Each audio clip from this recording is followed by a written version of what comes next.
Ladies and gentlemen of the Ohio Legislature, today I would like to discuss with you Governor Mike DeWine's proposed Strong Ohio Bill, which was announced on August 28, 2019.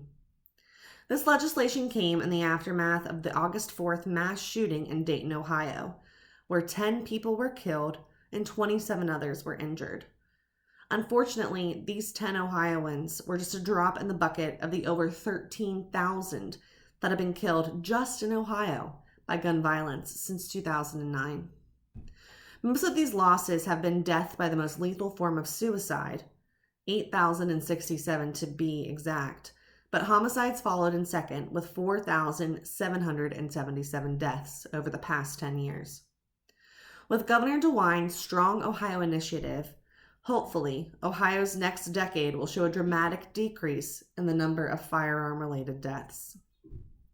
According to the National Association of Social Workers, by looking at gun violence from a public health and social work perspective, there are countless effects on the biopsychosocial well-being of our clients due to the current climate of gun regulations and rules in our nation, including implications related to domestic violence, early childhood trauma, and exposure of our children and young adults to mass murders. It is also the viewpoint of the NASW that prevention of gun violence is a distinctly different issue than the right of a citizen to own firearms, and it is in our best interest as social workers to work towards significantly reducing the number of gun-related deaths in our communities.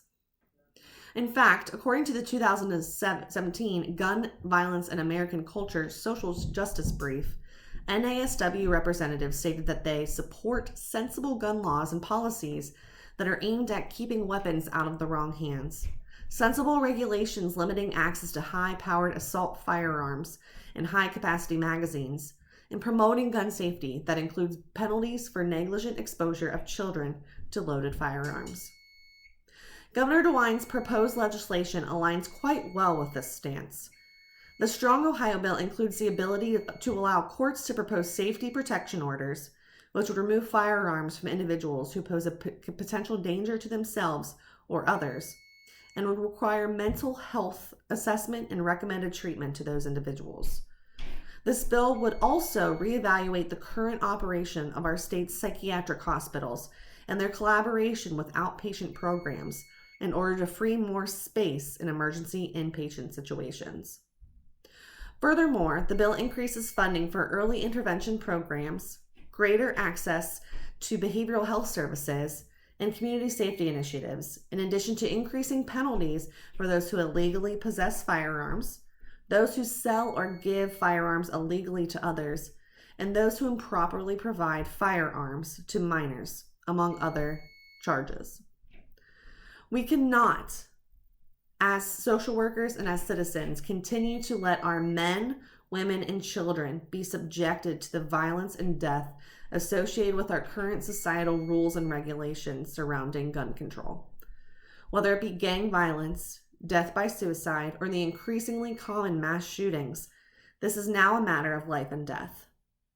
It is vital, I repeat, vital, that we continue to educate and support policies like Strong Ohio that strive to reduce the amount of lives lost at the hands of gun violence.